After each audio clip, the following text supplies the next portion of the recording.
From the rising of the sun to its going down, the Lord's name is to be praised. Let us open our hearts to his presence and listen for his voice in the stillness of this evening hour. Our evening sacrifice, the desire of ages, chapter 9, Days of Conflict, September 20th.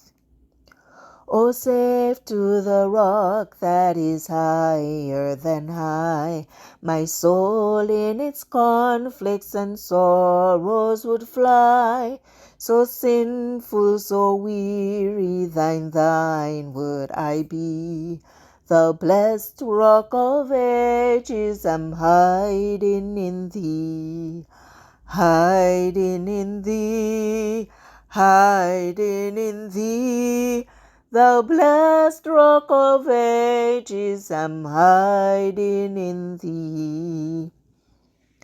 And he humbled thee, and suffered thee to hunger, and fed thee with manna, which thou knewest not, neither did thy fathers know, that he might make thee know that man doth not live by bread alone, but by every word that proceedeth out of the mouth of the Lord doth man live. Deuteronomy 8, verse 3. From its earliest years, the Jewish child was surrounded with the requirements of the rabbis. Rigid rules were prescribed for every act, down to the smallest details of life. Under the synagogue teachers, the youth were instructed in the countless regulations which, as orthodox Israelites, they were expected to observe, but Jesus did not interest himself in these matters.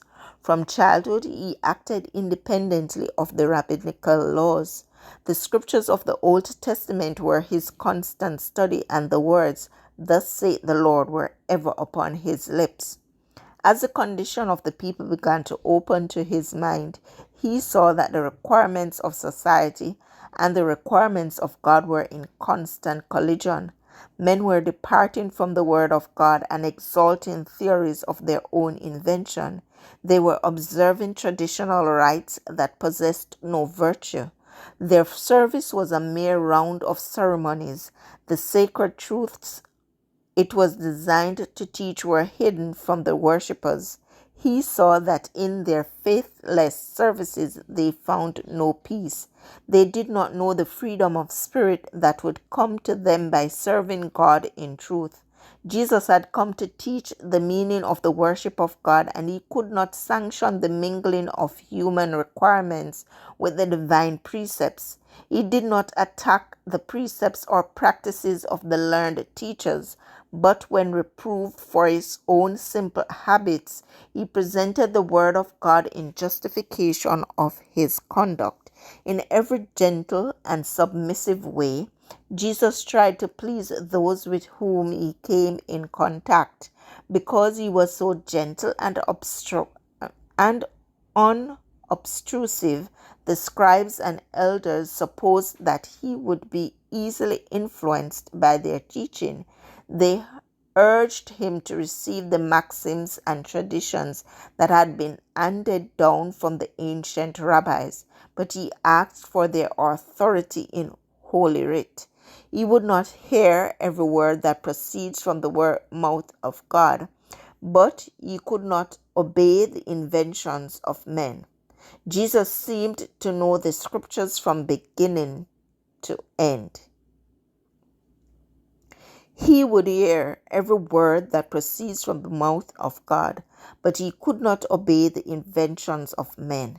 Jesus seemed to know the scriptures from beginning to end, and he presented them in their true import. The rabbis were ashamed to be instructed by a child. They claimed that it was their office to explain the scriptures and that it was his place to accept their interpretation. They were indignant that he should stand in opposition to their word. This passage was taken from The Desire of Ages, page 84 and 85, Pacific Press Publishing Association, copyright 2005, or Evening Sacrifice, September 20th. I encourage you to connect with God and receive strength to overcome obstacles each day. Thank you for listening. Please join us tomorrow as we offer up our evening sacrifice.